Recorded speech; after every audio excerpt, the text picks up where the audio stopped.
before. Um, this is the seventh in our series of webinars on heritage tourism.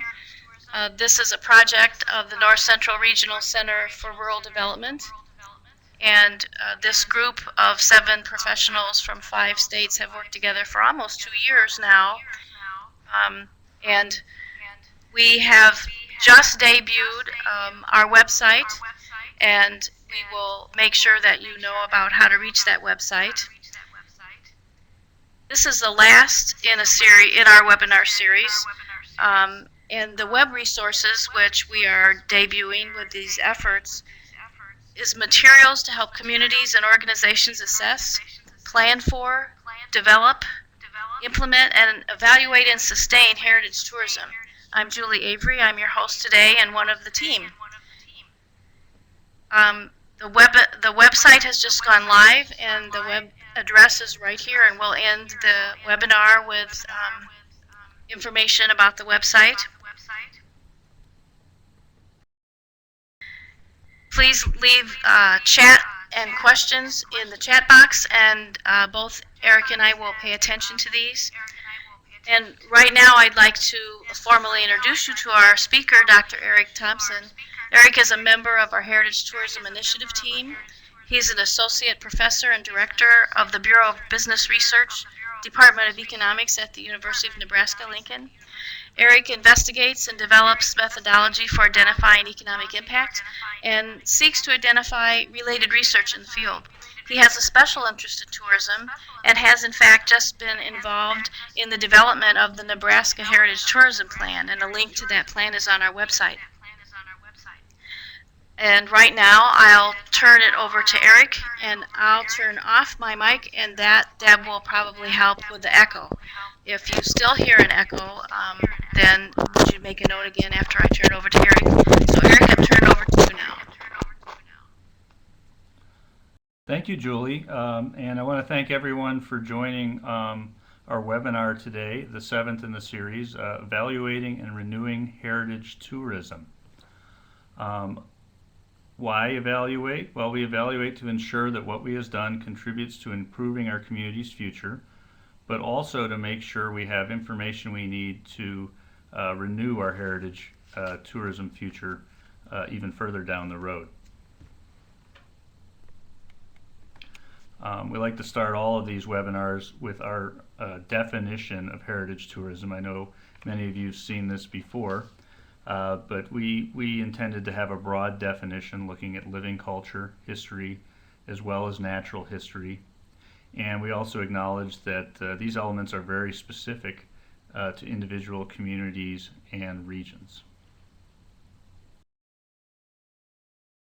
So in talking about evaluation and renewal, we actually believe that evaluation is critical in renewal. So we start this webinar focusing on what's involved in evaluation, and then finish with a discussion of renewal.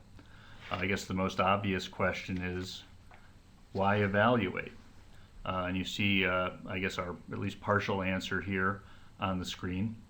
First of all, it's critical to the life cycle of an initiative. So without effective evaluation, it's difficult to renew the initiative in the future. And we'll talk more in detail about that later. And of course, what sorts of things can you discover during evaluation? You can discover shortcomings and how to address them. You can find out what's working well or working the best with your initiative, and focus on that and build that up even further. Obviously, learn lessons for the next phase. And I guess at a more basic level, you can consider whether the project has worked well enough to continue it in the future. Now, I think one interesting thing to point out is that there's 2 approaches to evaluation. I think the second one, the summative evaluation, is what people normally think of, but there's really also there's also formative evaluation. The formative evaluation is the idea that you're involved in evaluation from the beginning, that you're using evaluation in the project planning process that can help you decide not just what to do, but how to do it more effectively.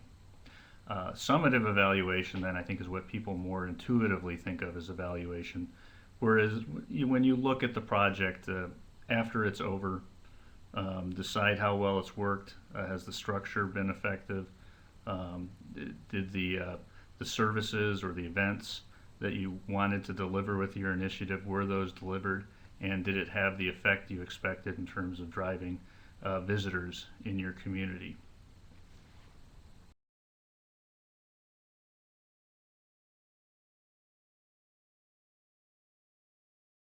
I thought it'd be nice, kind of going over the rest of the webinar today, to just briefly give you an example that we could talk through of a fictitious heritage tourism initiative, if you will, just to help us think through some of these things.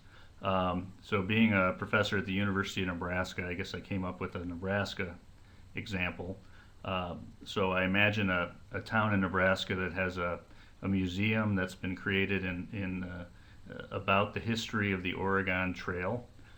Perhaps the museum's attendance has been lagging in recent years, and so a heritage initiative was formed locally to expand on what's presented in terms of the Oregon Trail in that community, and really try to drive greater attendance at the museum by also having a series of festivals that attract people interested in the Oregon Trail and specifically, or history of that era in general, by having some events. And hopefully people attend the events, also go to the museum, and then think about attending the museum in the future as well. I thought there might be an event, maybe a Frontier Days type event, or maybe a second event with music of the period, or a third event with guided tours of the relevant historical sites for the Oregon Trail in the area. Again, with the notion of expanding attendance at the museum and just driving the interest among visitors for that history of the Oregon Trail locally.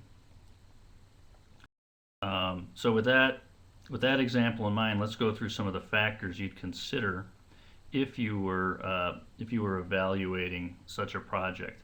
And I'm focusing more now on summative evaluation after the initiative is already underway.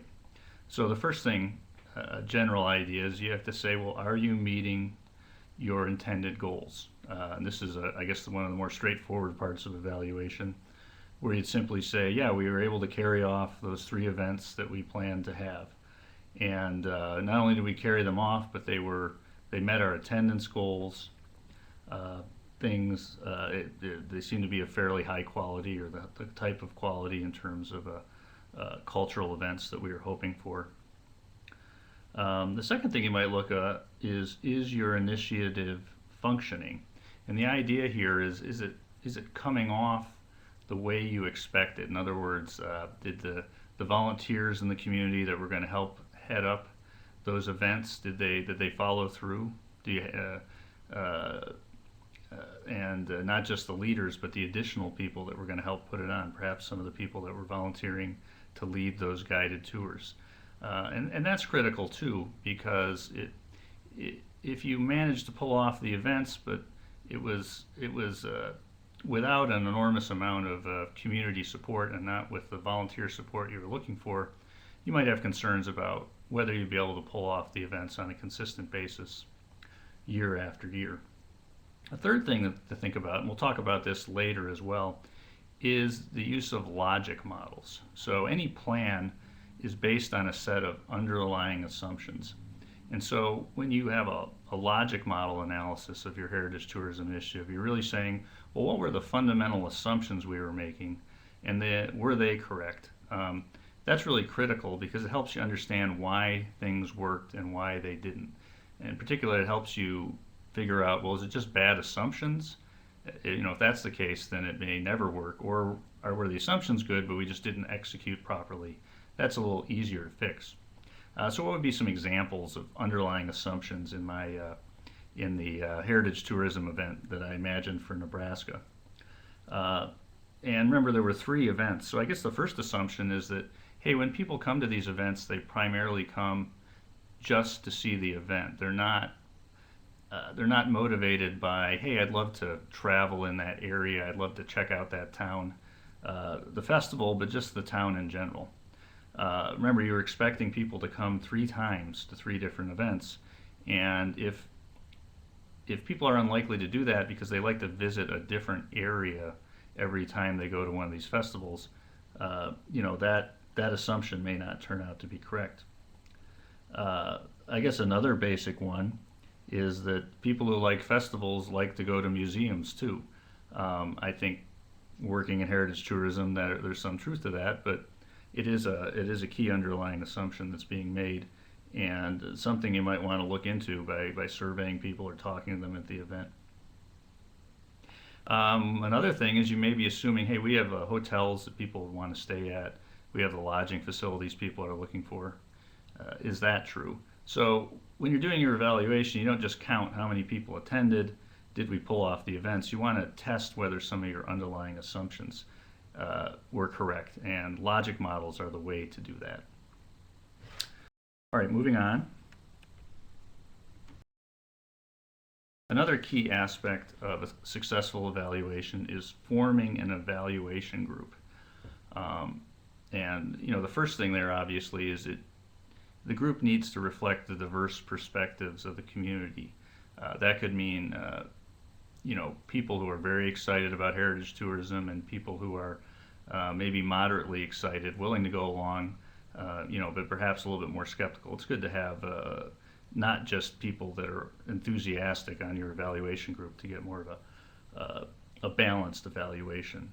Maybe more important is to make sure there's a shared commitment to evaluation. Are you going to be able to develop an evaluation task force? Are people going to volunteer to lead up certain efforts?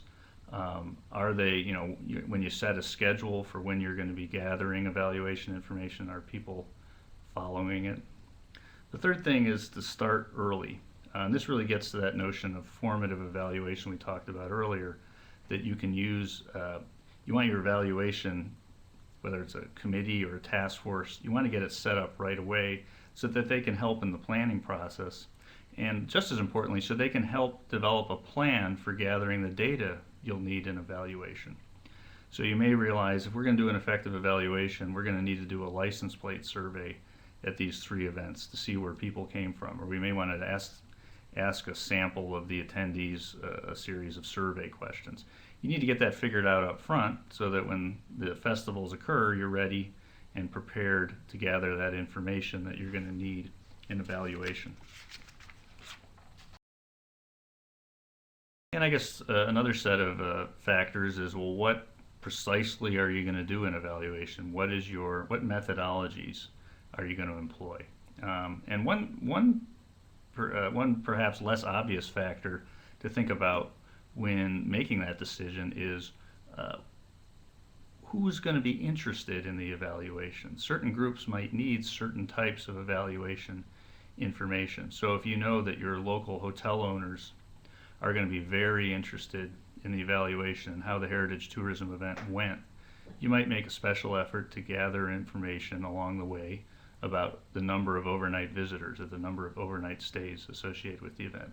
Or perhaps if you had an external funder, say a state agency, that helped underwrite your heritage tourism event, they might want to see a formal economic impact study where you try to measure how much your local economy benefited because of the heritage tourism initiative.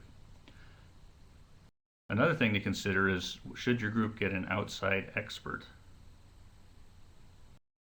to help? And that could be someone from state extension, obviously, who would have background in evaluation or economic impact studies or any other technical expertise, logic models, technical expertise you might need. You could hire someone, but perhaps personnel from state extension or someone else in the university could be of help as well. And it's important to think about whether you need to request that help.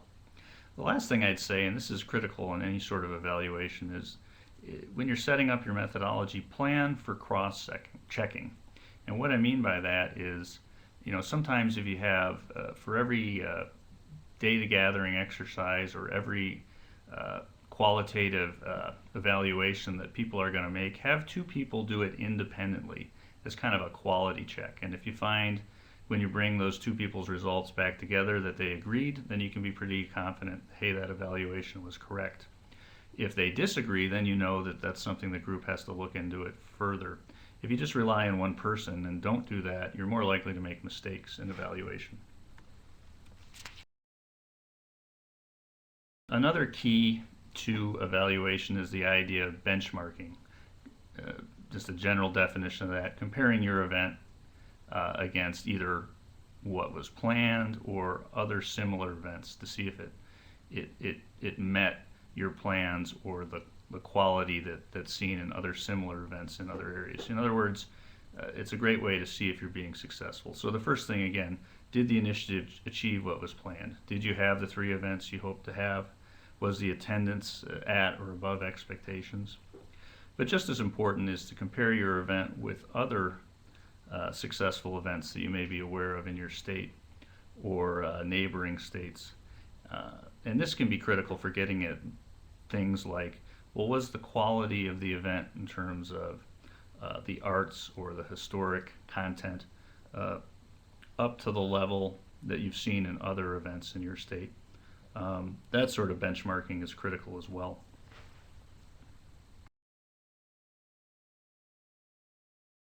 Now, one thing I'll emphasize a little bit more in terms of methodology is how to conduct an economic impact study. That's something I've had the opportunity to work on quite a bit during my career. And again, it can be one useful measure of your when evaluating your heritage tourism event. The purpose of an economic impact study is to figure out, well, how much did the local economy grow because of our initiative, in this case, the Heritage Tourism Initiative. And you can measure that in a number of ways. How did the total number of visitors grow? How did the sales of our businesses or employment at our businesses grow as a result of that Heritage Tourism Initiative? Now, the first thing that's critical in any sort of economic impact study is to choose appropriate comparison communities. To do an effective study, you really need to say, how much did our community grow from the year before we had the Heritage Tourism Initiative to the year that we did have the Heritage Tourism Initiative? But you have to remember that other things can be changing during that year as well, not just the initiative. Maybe the economy was stronger in the year you had the initiative, or weaker, or something else was going on in your state. And you really want to isolate, well, what was the effect of the initiative after you've accounted for those other things that might have been changing? And that's where a comparison community can really, or communities can really come into play. Basically, you can look at how, again, the total number of visitors, sales of hospitality businesses, whatever your measure is, you can look at how those things changed in these comparison communities and compare that to how they changed in your community with the Heritage Tourism Initiative, and then take the difference of those two to isolate that direct impact that the Heritage Tourism Initiative had on the number of visitors or sales or whatever metric you're planning to use. Once you've got that direct effect, then you can use, I guess, what's called a formal economic impact model. Some of you may be familiar with this, where you have economic multipliers. And the purpose of these is to show how many additional jobs are created in the community for every direct or sales in the community for every direct dollar due to the additional visitors that your initiative attracts. That's sort of the second stage of the analysis. The key thing is to get that direct impact correct, but then you can calculate this additional effect as well, which might be another 50% greater, for example. I've got, first of all, there's some economic impact worksheets that we include on our websites, also some example surveys that people can use if they're going to get into conducting their own economic impact analysis. Again, those are on our study website, and really can guide people through it. And I hope they make people feel like they could do the analysis themselves, although obviously it can be helpful to have a little outside expert help. We've also included 2 studies that I was involved in that weren't exactly on heritage tourism, but demonstrated this this control group methodology that I was talking about in more detail. So those are available to you as well, and you can see the names of those studies in front front of you right now. This is just an example of that economic impact worksheet. Again, the basic idea here is to look at the number of visitors to your community in the year before you had the Heritage Tourism Initiative and then the year afterwards, but then also make a similar comparison to one or more control regions. So you can isolate that part of your visitor increase that was due to the Heritage Tourism Initiative and not other things like an improvement in the state's economy or something of that nature. And then once you've got the number of visitors that are due to the initiative, you can look at how much spending they have on average, and that can really be your starting point for figuring out that economic impact. As we hinted at earlier, one of the key methodologies can be a logic model where you evaluate, say something went wrong or didn't go as well as you expected in your Heritage Tourism Initiative. Maybe the attendance at those 3 events in my example from Nebraska, maybe the attendance was falling. It was good the first event and fell off the second and fell off further in the third. And that logic model can help you figure out, why did that happen? Is it just because the community ran out of energy and didn't do as good a job organizing and promoting the second or third event? Or is there some other problem? Perhaps that assumption that people would go back to the same community more than once during the year isn't correct. So that logic model can help you figure out what was the source of the problem.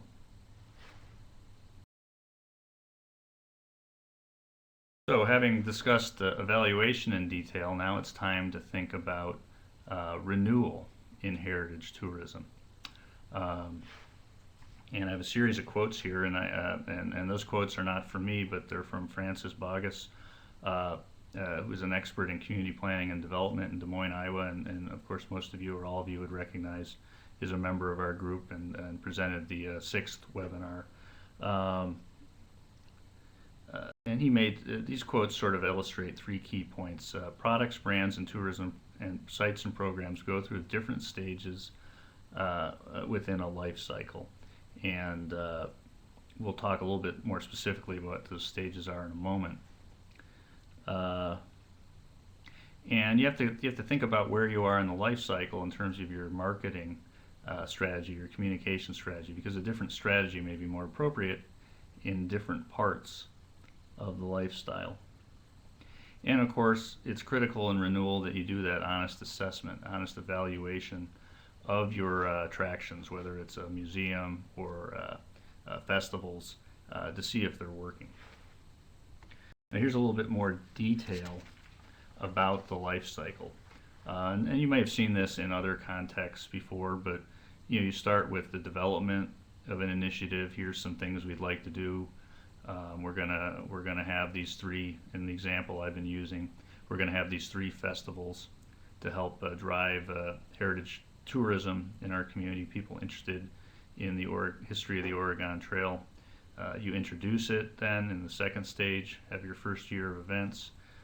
In the 3rd stage, hopefully word gets out about the quality of those events and you get more people coming to the festival events, and then hopefully more people just visiting your museum on a regular basis as well. The 4th stage is maturity, when that growth levels off, but you're still kind of at your level of maximum success. But that won't last forever, and you begin to see a decline in the number of people attending. And that's the 5th stage of the life cycle, and that's when you have to start thinking about the details of renewal.